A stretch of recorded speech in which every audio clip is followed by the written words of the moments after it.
আসসালামু আলাইকুম। প্রিয় দর্শক, অন্য মঞ্চের আলাপচারিতায় আপনাদের সকলকে আমন্ত্রণ জানাচ্ছি। বাংলাদেশের প্রধানমন্ত্রী তারেক রহমানের সাম্প্রতিক চীন সফরের পর দক্ষিণ এশিয়ার ভূ রাজনীতিতে যেন নতুন এক অস্থিরতার সূচনা হয়েছে। গত শুক্রবার ভারতের পররাষ্ট্র দপ্তরের ব্রিফিংয়ে ভারতের পররাষ্ট্র দপ্তরের মুখপাত্র রণধীর জয়সওয়াল তিনি একটা কথা বলেছেন।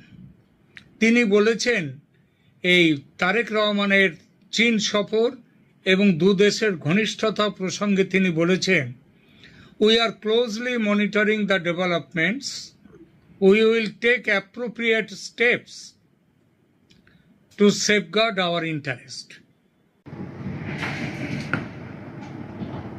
অর্থাৎ আমরা সব কিছু নজরে রাখছি আর ভারতের স্বার্থ রক্ষায় যথাযথ পদক্ষেপ নেওয়া হবে, অ্যাপ্রোপ্রিয়েট স্টেপস।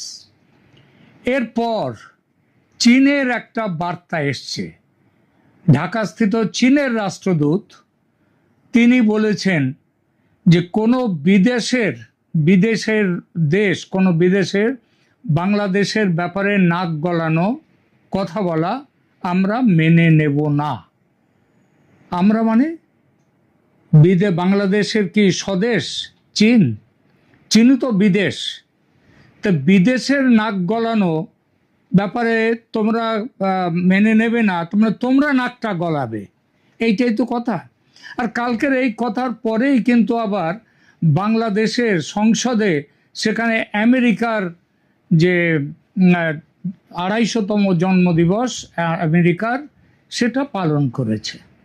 তো এটা পালন করাটা খুব স্বাভাবিক ব্যাপার, কিন্তু এটা চীনের এই বার্তাটা স্পষ্টতই, অনেকে বলছেন এটা নাকি আমেরিকার দিকে, কিন্তু আমার তা মনে হয় না। চীনের এই বার্তা অ্যাকচুয়ালি হচ্ছে ভারতকে উদ্দেশ্য করে, এবং এর মাথায় আছে কোন কোন জিনিস, সেগুলো হচ্ছে ওই লালমনিরহাট বিমানবন্দর, তারপরে তিস্তা জল প্রকল্প, তিস্তা বাঁধ প্রকল্প, তারপর যে চীন থেকে বিমান কেনা, যুদ্ধ বিমান কেনা, এই সমস্ত। চীনের বার্তাটা কি বলেছে? চীন যে বার্তা আর একটা দিয়েছে সেটা হচ্ছে, চীন বলেছে যে সবাই যেন মনে রাখে, মানে ভারত যেন মনে রাখে নদীর উজানে শুধু ভারত নয়, ভারতের বহু গুরুত্বপূর্ণ নদীর উজানও চীনের নিয়ন্ত্রণে। যেমন তো আছেই, এটা পাকিস্তানের ক্ষেত্রে, পাকিস্তানে যে ভারতের সিন্ধু অববাহিকার যে 6টা নদী, তার মধ্যে বোধহয় 3টে হচ্ছে তাদের চীনের তিব্বত থেকে আসছে। তিব্বত তো এখন চীনের দখলে, সুতরাং চীন বলতেই পারে চীনের নিয়ন্ত্রণে তাদের সব নদী। আবার এখানেও ব্রহ্মপুত্র, সেটাও আসছে চীন থেকে, মানে তিব্বত থেকে। তো এই যে চীন বলল যে ভারত যেন মনে রাখে নদীর উজানে শুধু ভারত নয়, ভারতের বহু গুরুত্বপূর্ণ নদীর উজানও চীনের নিয়ন্ত্রণে আছে। এই যে কথাগুলো বললো, এটা কি শুধু কূটনৈতিক বাক্য বিনিময়, নাকি দক্ষিণ এশিয়ায় শুরু হতে চলেছে জল সমেত আর এক কূটনৈতিক যুদ্ধের নতুন অধ্যায়? আজকের ভিডিওতে আমরা বিশ্লেষণ করব কয়েকটা জিনিস। যেমন প্রথমে, ভারত আসলে অ্যাপ্রোপ্রিয়েট স্টেপস বলতে কি বোঝাতে চাইছে, এই কথাটার প্রকৃত অর্থ কি, ভারত কি কি পদক্ষেপ নিতে পারে, চীন কেন নদীর প্রসঙ্গ তুলল, উজানের নদীর প্রসঙ্গ, আর সবচেয়ে বড় প্রশ্ন, বাংলাদেশ কি অজান্তেই ভারত চীন ভূ রাজনৈতিক লড়াইয়ের কেন্দ্রবিন্দুতে পরিণত হচ্ছে? আমরা এই বিষয়গুলো নিয়ে কথা বলবো। প্রথমে দেখা যাক ভারতের বক্তব্য, এই যে বক্তব্য অ্যাপ্রোপ্রিয়েট স্টেপ, সেটা কেন এত গুরুত্বপূর্ণ। সাধারণত পররাষ্ট্র মন্ত্রণালয় খুব মেপে ঝুঁকে কথা বলে, প্রত্যেকটা শব্দ মেপে কথা বলে।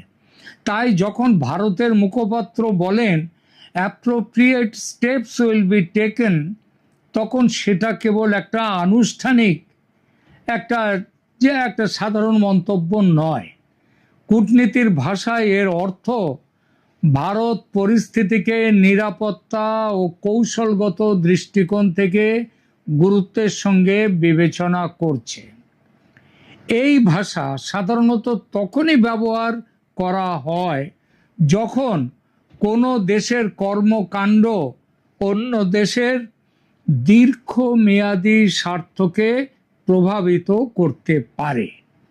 এই অ্যাপ্রোপ্রিয়েট স্টেপস এটা কি হতে পারে? অনেকেই মনে করেন এর অর্থ যুদ্ধ। আমি তা মনে করি না। ভারত যুদ্ধের কথা এখানে বলেনি, কিন্তু যুদ্ধ ছাড়াও রাষ্ট্রের হাতে অসংখ্য শক্তিশালী অস্ত্র থাকে। আর ভারতের মতো বড় রাষ্ট্র, বাংলাদেশের কাছে তো ভারত অনেক বড়, তো সেই অস্ত্রগুলো কি হতে পারে? এক, বাংলাদেশের সঙ্গে বাণিজ্যে কড়াকড়ি আরও বাড়তে পারে। দুই, সীমান্তে আমদানি রপ্তানির ওপর নিয়ন্ত্রণ এবং সীমান্তে কড়াকড়ি ব্যবস্থা ভীষণভাবে আরও বড়ভাবে পুশব্যাক সেগুলো হতে পারে। এবং এমনও হতে পারে যে সীমান্ত টোটালি বন্ধ করে দিয়ে দিতে পারে ভারত। তিন, কাস্টমস ও ট্রানজিট ব্যবস্থা কঠোর করতে পারে। চার, কূটনৈতিক চাপ বৃদ্ধি করতে পারে। পাঁচ, যৌথ প্রকল্পের গতি, যৌথ প্রকল্প অবশ্য বেশিরভাগই বন্ধ রয়েছে, কিন্তু তাহলেও কিছু তো কমে আছে, কিছু চলছে এখনো, ভারত বাংলাদেশে এখনো চলছে কিছু, তো সেই যৌথ প্রকল্পগুলোর গতি কমিয়ে দিতে পারে। এই সবই আন্তর্জাতিক সম্পর্কের স্বীকৃত উপায়। এবার আসা যাক, জল কি ভারতের হাতে একটা কৌশলগত অস্ত্র? এখানে বিতর্ক শুরু। ভারত ও বাংলাদেশের মধ্যে রয়েছে গঙ্গা, তিস্তা, ফেনী, যমুনা সহ বহু আন্তঃসীমান্ত নদী। গঙ্গার জল বন্টন চুক্তির মেয়াদ ভবিষ্যতে এই বছরই ডিসেম্বরের সম্ভবত 16 তারিখে শেষ হয়ে যাচ্ছে। এখনো কিন্তু কথাবার্তা শুরুই হয়নি নবীকরণ নিয়ে, নবায়ন নিয়ে, চুক্তি নতুন করে চুক্তি করা নিয়ে কোনো কথা এখনো এগোয়নি। তিস্তা নিয়ে এখনো কোনো চুক্তি হয়নি, কথাও চলছে না। তাহলে প্রশ্ন, ভারত কি জলকে কৌশলগত চাপের উপায় হিসেবে ব্যবহার করবে? তাত্ত্বিকভাবে নিশ্চয়ই করতে পারে। রাষ্ট্রের হাতে একটা নীতিগত বিকল্প এটা হতেই পারে, কিন্তু বাস্তবে বিষয়টা বেশ জটিল, কারণ এতে একটা আন্তর্জাতিক সম্পর্ক, অভ্যন্তরীণ রাজনীতি, পরিবেশ, দীর্ঘমেয়াদী কূটনৈতিক প্রভাব, এই সব কিছুই জড়িয়ে আছে। তাই এই সম্ভাবনা নিয়ে আলোচনা করা যায়, কিন্তু এটিকে নিশ্চিত ভবিষ্যৎবাণী বলা যাবে না। যদিও বলা যায় যে সম্ভাবনা আছে, বিশেষ করে যে সম্পর্কের যে অবনতি হচ্ছে ভারত এবং বাংলাদেশের মধ্যে বর্তমানে, তাতে এই সম্ভাবনাটাকে উড়িয়ে দেয়া যায় না। এবার চীনের পাল্টা বার্তাটা কেন দিল? চীন কেন দিল? ভারত যখন জলের প্রসঙ্গ সামনে আনতে পারে, তখন চীনও একটা গুরুত্বপূর্ণ কথা মনে করিয়ে দিল।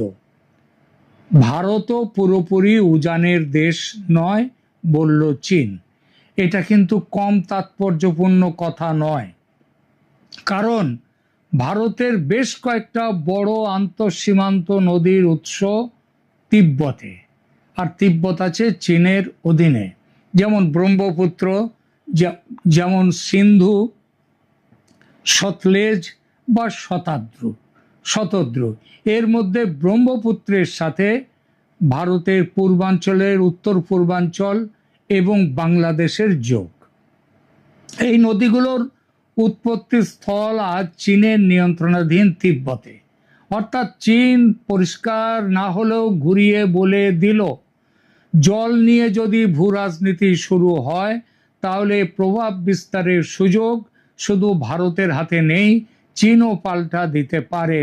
আর চীন যে সেই পাল্টা দেয়াটা শুধু হুমকি হিসেবে দিচ্ছে তা নয়, চীন বিশ্বের বৃহত্তম বাঁধ প্রকল্প তৈরি করছে ব্রহ্মপুত্র নদের ওপর তার নিয়ন্ত্রণাধীন তিব্বতে। ভারত আপত্তি জানিয়েছে, চীন জবাব দেয়নি।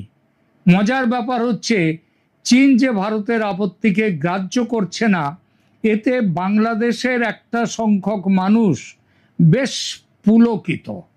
যদিও পুলকের কোনো কারণ নেই, কেননা তিব্বতের হিমালয় পর্বতমালার কৈলাস শৃঙ্গের নিকটে চেমাইউংডুং হিমবাহ থেকে ব্রহ্মপুত্র নদের উৎপত্তি। চীনে বা তিব্বতে এটি ইয়ারলুং সাংপো নামে পরিচিত। আবার ভারতে এসে এই ইয়ারলুং সাংপো এই নদীর নাম হয়ে গেল ব্রহ্মপুত্র, এবং বাংলাদেশে প্রবেশ করবার পর এটা যমুনা নামে পরিচিত হলো। তার মানেটা কি দাঁড়ালো? যার নাম চাল ভাজা তারে কয় মুড়ি। বাংলাদেশে যেটা ব্রহ্মপুত্র, এই ভারতে যেটা ব্রহ্মপুত্র, বাংলাদেশে সেটাই যমুনা। ভারত ব্রহ্মপুত্রে যদি জল না পায়, চীন যদি আটকে দেয় জল, তাহলে ভারতের যত না অসুবিধে, তার থেকে বেশি অসুবিধে হবে বাংলাদেশের যমুনাও শুকিয়ে যাবে। তবু বাংলাদেশিদের পুলক এজন্যই যে ভারত তো ঘা খেলো, অবধের গোবধে আনন্দ। এরপরে আসা যাক সিন্ধু জল চুক্তিতে। কেন এখানে সিন্ধুর কথাটা নিয়ে আসছি? এই জন্যেই আনছি যে সিন্ধু নদের জল চুক্তি চীনের সাথে তার যোগটা আছে। অনেকেই মনে করেন ভারত চাইলে পাকিস্তানের সিন্ধু জল বন্ধ করে দিতে পারে। আসলে বিষয়টা এত সহজ নয়। 1960 সালের সিন্ধু জল বন্টন চুক্তিতে 6টা নদীকে দুভাগে ভাগ করা হয়। ভারতের জন্য পূব দিকের 3টে নদী, রাভি মানে ইরাবতী, বিয়াস সতলেজ বা শতদ্রু, আর পাকিস্তানের দিকে পশ্চিম দিকে পাকিস্তানের প্রাথমিক ব্যবহারের জন্য 3টে নদী, সিন্ধু, ঝিলম, চেনাব। সবচেয়ে অবাক করার বিষয়টা কি জানেন?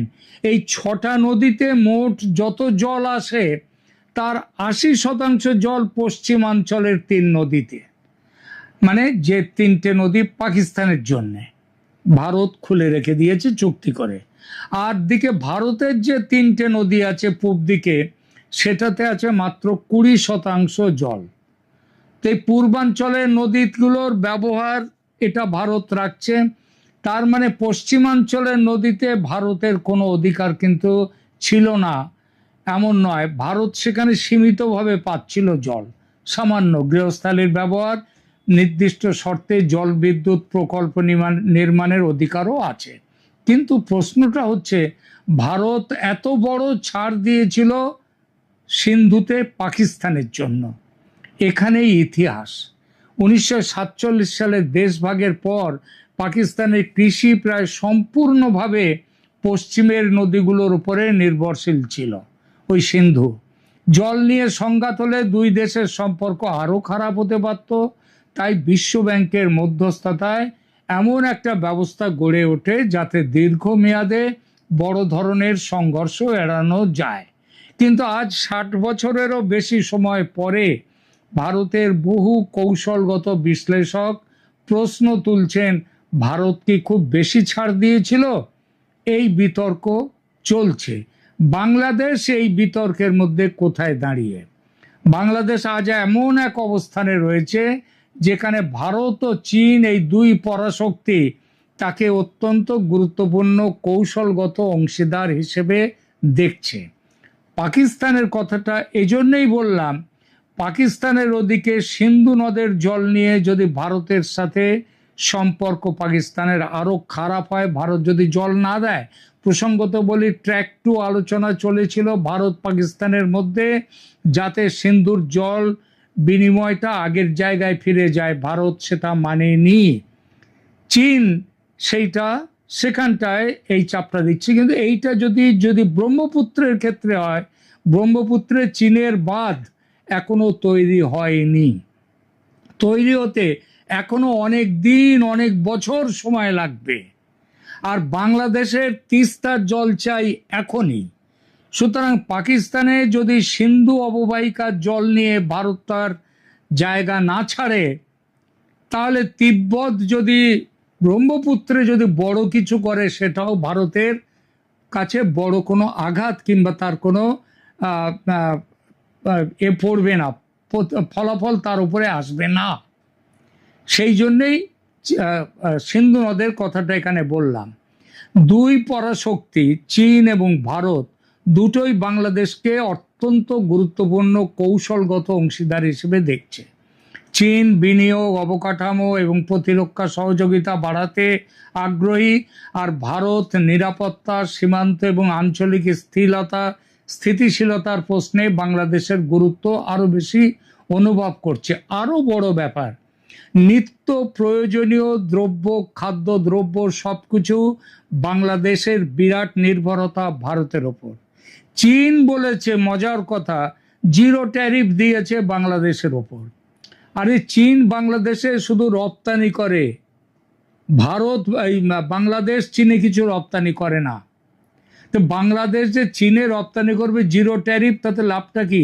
ওই কিছু চামড়ার জিনিসপত্র হয়তো পাঠাবে, তার বেশি তো নয়।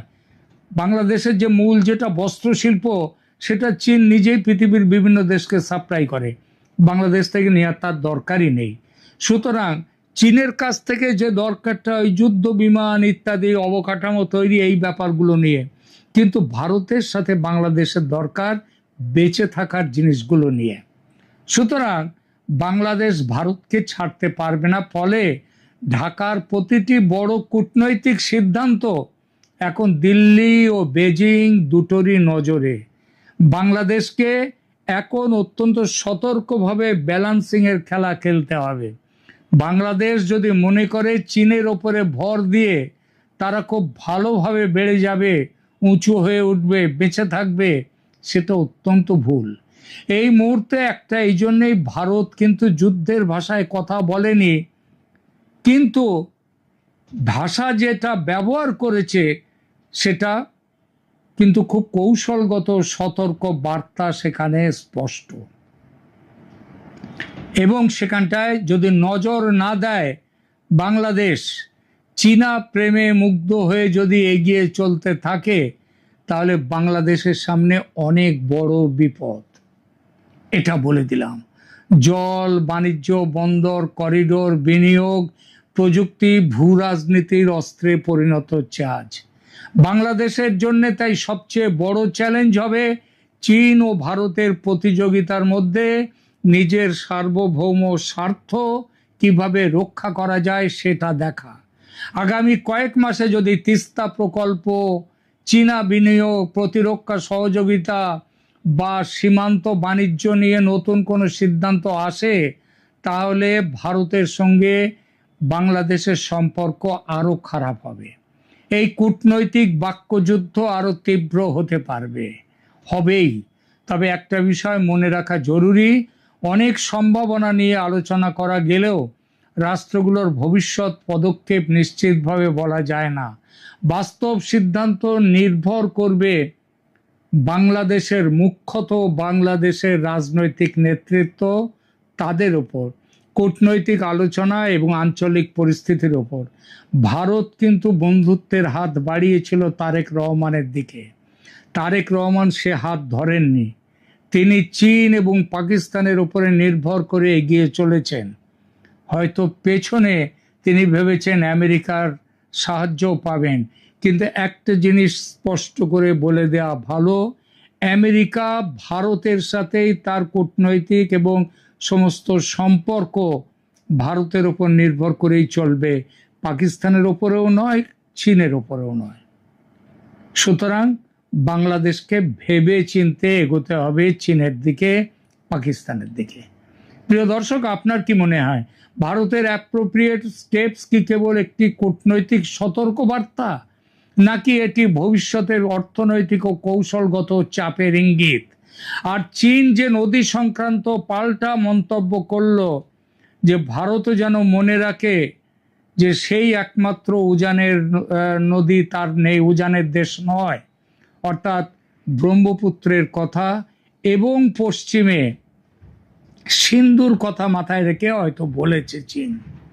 কিন্তু চীনের নদী সংক্রান্ত এই মন্তব্য এটা প্রতীকী বার্তা নাকি দক্ষিণ এশিয়ায় নতুন জল যুদ্ধের সূচনা? এই বিষয়ে আপনার কি মতামত অবশ্যই কমেন্টে লিখুন।